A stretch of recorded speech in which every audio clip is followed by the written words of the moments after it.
Ils ont dit à l'ordinateur, qu'est-ce qui va se passer?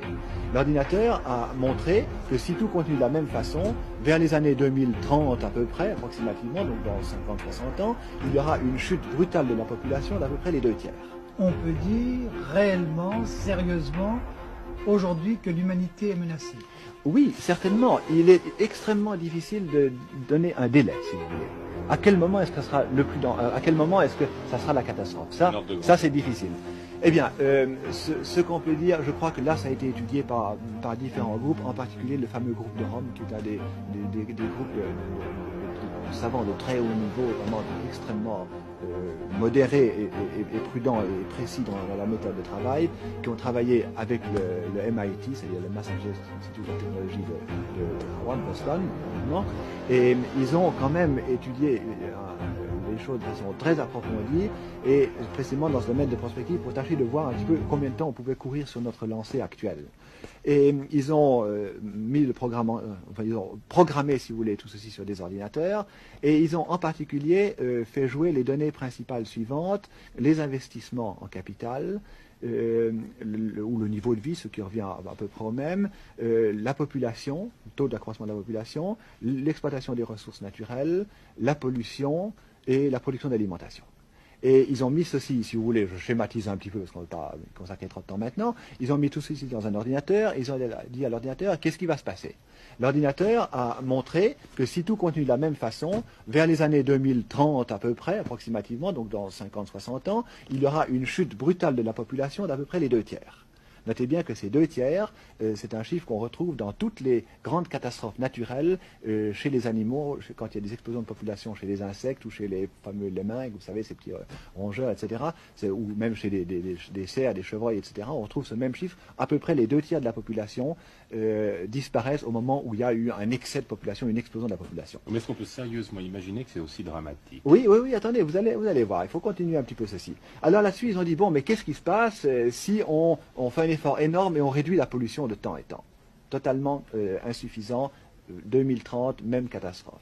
Alors, ils ont fait varier tous ces différents facteurs et toujours, quelles que soient les façons dont ils aient trouvé, systématiquement, on annonce cette catastrophe pour cette époque-là. Donc, une réduction de la population d'à peu près les 2 tiers pour toute la Terre. Mais c'est peut-être une solution, non? Oui, on va y arriver, vous allez voir. Si on est dans le dernier bon, alors là-dessus, ils ont posé le problème à l'envers, ils ont dit à l'ordinateur, alors qu'est-ce que tu veux qu'on fasse pour qu'en l'an 2000, on soit stabilisé? Alors l'ordinateur a répondu, il faut réduire les investissements. Et vous voyez notre société de consommation, ce qu'elle va faire. Réduire les investissements de 40%, réduire la de 50%, réduire la pollution de 50%, réduire l'exploitation des matières premières de 75% et réduire la production alimentaire de 20%. Oui, mais enfin, est-ce que c'est imaginable, compte tenu des croyances religieuses, de stopper la natalité ou de la freiner? Est-ce que c'est imaginable, alors que les 3 quarts de l'humanité sont en état de sous-développement, de freiner le progrès économique? Eh bien, vous venez de répondre à la question que vous me posiez tout à l'heure. Est-ce que vraiment l'humanité est en danger? Alors, vous voyez, on trouve une solution, n'est-ce pas? Et vous dites vous-même, la solution est impossible à appliquer. Ben voilà le danger. Les problèmes d'environnement comprennent, si vous voulez, en fait, tous les problèmes de l'avenir de l'humanité, y compris les problèmes de production, les problèmes de développement, les études concernant notre société de consommation et notre société de l'abondance. Et de ce côté-là, je suis persuadé que, malheureusement, en un certain sens, nous faisons totalement fausse route. Et si on ne s'en rend pas compte suffisamment tôt, on arrivera à la catastrophe. Je suis quand même assez averti du fait que si on détruit la mer par la pollution, ça sera une catastrophe pour toute l'humanité. Et quand je parle de catastrophe, c'est une catastrophe qui peut arriver finalement à détruire les 2 tiers ou les 9/10 de l'humanité. Est-ce que vous n'exagérez quand même pas un peu? Alors écoutez, ce qui est le plus grave dans ce domaine-là, là on sort du strict problème de la pollution pour entrer dans le domaine de l'évolution économique et de l'évolution de notre société. Vous remarquez que pour tout, on est systématiquement dans notre société d'abondance, je ne parle pas des pays sous-développés d'Afrique ou d'Asie, etc. Mais dans notre société, on est partout sur une voie asymptotique. On se développe de plus en plus, on produit de plus en plus, on achète de plus en plus, on transporte de plus en plus. Eh bien, dites-vous une chose aussi, c'est que, à plus ou moins brève échéance, la totalité de la production humaine devient déchet et donc devient pollution. N'est-ce pas? Alors, imaginez que nous soyons en train de monter sur cette courbe. Qu'est-ce qui va se passer? Il y a un moment donné où ça n'ira plus.